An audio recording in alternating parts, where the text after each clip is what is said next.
Hi hello ನಮಸ್ಕಾರ to all my friends and family. Welcome back to my channel Pavana Ganesh vlogs. ನಾನು ನಿಮ್ಮ ಪಾವನಾ Ganesh friends. ನಾನು ಚೆನ್ನಾಗಿದ್ದೀನಿ, ನೀವೆಲ್ಲರೂ ಹೇಗಿದ್ದೀರಿ? ನೀವು ಕೂಡ ಚೆನ್ನಾಗಿದ್ದೀರಿ ಅಂತ ಅಂದ್ಕೊಳ್ತಾ ಇವತ್ತು ನಾನು ನಿಮಗೋಸ್ಕರ ತಂದಿರೋ ರೆಸಿಪಿ ಬಂದುಬಿಟ್ಟು ಫಿಶ್ ಕರ್ರಿ. ಇದರಲ್ಲಿ ಏನಪ್ಪ ಸ್ಪೆಷಲ್ ಅಂದರೆ ನಮ್ಮಮ್ಮ ಮಾಡಿರೋ ಅಡುಗೆ ಇದು. ಆ್ಯಕ್ಚುಲಿ ಈ ಸಾಂಬಾರು ಬಂದುಬಿಟ್ಟು ಅಮ್ಮ ಮಾಡಿರೋದು, ನಾನು ವೀಡಿಯೋ ಮಾಡಿದ್ದೀನಿ ಅಷ್ಟೇ. ಅಮ್ಮನ ಕೈ ರುಚಿ ಅಂದ್ರೇ ಹಾಗೆ ಅಲ್ವಾ, ತುಂಬ ಸ್ಪೆಷಲ್ ಎಲ್ರಿಗೂ. ಸೊ ಅಮ್ಮ ಇದು ಮುದ್ದೆ ಜೊತೆಗೆ ಮಾಡಿದರು. ಮುದ್ದೆದು ವೀಡಿಯೋ ಮಾಡಲಿಕ್ಕಾಗಿಲ್ಲ. ನಿಮಗೆ ಬೇಕಂದರೆ ಕಾಮೆಂಟಲ್ಲಿ ಹೇಳಿ, ನೆಕ್ಸ್ಟ್ ಟೈಮ್ ಅಮ್ಮ ಹೇಗೆ ಮುದ್ದೆ ಮಾಡ್ತಾರೆ ಅಂತ ನಾನು ನಿಮಗೆ ತೋರಿಸ್ಕೊಡ್ತೀನಿ, ರಾಗಿ ಮುದ್ದೆ. ಹಾಗೆಯೇ ಈ ರೆಸಿಪಿನ ಕ್ವಿಕ್ಕಾಗಿ ನೋಡ್ಕೊಂಡು ಬಂದುಬಿಡೋಣ. ಮತ್ತು ಇನ್ನೊಂದು ಹೇಳಲೇಬೇಕು, ನಾನು ವೀಡಿಯೋಸ್ ಯಾರೆಲ್ಲ ನೋಡ್ತೀರಲ್ಲ, ಯಾರಿಗೆಲ್ಲ ಇದು ಕರ್ರಿ ಇಷ್ಟ ಆಗುತ್ತೆ, ಫಿಶ್ ಕರ್ರಿ ಇಷ್ಟ ಆಗುತ್ತೆ, ಪ್ಲೀಸ್ ಒಂದು ಶೇರ್ ಮಾಡಿ, ಲೈಕ್ ಮಾಡಿ, ಕಾಮೆಂಟ್ ಮಾಡಿ. ಅಮ್ಮನಿಗೋಸ್ಕರ, ನನಗಲ್ಲ. ಯಾಕಂದರೆ ಈ ರೆಸಿಪಿ ಬಂದುಬಿಟ್ಟು ಅಮ್ಮನೇ ಮಾಡಿರೋದ್ರಿಂದ ನನಗೋಸ್ಕರ ಅಂತ ನಾನು ಕೇಳೋಕ್ಕಾಗಲ್ಲ ಅಲ್ವಾ. ಹಾಗಾಗಿ ಅಮ್ಮಗೋಸ್ಕರ ಒಂದು ಲೈಕ್ ಮಾಡಿ, ಶೇರ್ ಮಾಡಿ, ಕಾಮೆಂಟ್ ಮಾಡಿ. ಯಾರೆಲ್ಲ ಹೊಸದಾಗಿ ನನ್ನ ವೀಡಿಯೋಸ್ ನೋಡ್ತಿದ್ದೀರಿ ಪ್ಲೀಸ್ ಸಬ್ಸ್ಕ್ರೈಬ್ ಮಾಡ್ಕೊಳ್ಳಿ. ಮತ್ತು ಇದುವರೆಗೂ ಯಾರೆಲ್ಲ ಸಬ್ಸ್ಕ್ರೈಬ್ ಮಾಡ್ತಿದ್ದೀರಿ, ಎಲ್ಲರೂ ಯಾರೆಲ್ಲ ವೀಡಿಯೋಸ್ ನೋಡ್ತಿದ್ದೀರಿ, ಕಾಮೆಂಟು ಲೈಕ್ ಎಲ್ಲ ಮಾಡ್ತಿದ್ದೀರಿ, ಅವರೆಲ್ರಿಗೂ ತುಂಬ ಥ್ಯಾಂಕ್ಸ್. ಹೀಗೆ ಸಪೋರ್ಟ್ ಮಾಡಿ, ತುಂಬ ಚೆನ್ನಾಗಿ ಸಪೋರ್ಟ್ ಮಾಡ್ತಿದ್ದೀರಿ, ಹೀಗೆ ಇರಲಿ ನಿಮ್ಮ ಸಪೋರ್ಟ್ ಅಂತ ಹೇಳ್ತಾ ಇವತ್ತಿನ ರೆಸಿಪಿ ನೋಡ್ಕೊಂಡು ಬಂದುಬಿಡೋಣ. ಫ್ರೆಂಡ್ಸ್, ಇಲ್ಲಿ 10-15 ಬ್ಯಾಡಗಿ ಮೆಣಸಿನ್ಕಾಯಿನ ಚೆನ್ನಾಗಿ ನಾವಿಲ್ಲಿ ಡ್ರೈ ರೋಸ್ಟ್ ಮಾಡ್ಕೋಬೇಕಾಗತ್ತೆ.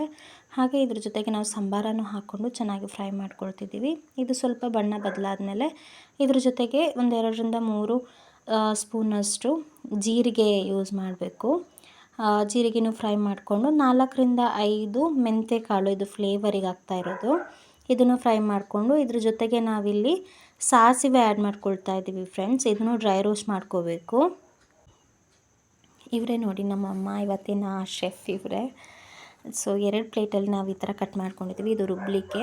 ಹಾಗೆ ಇದು ಬಂದುಬಿಟ್ಟು ಒಗ್ಗರಣೆಗೆ.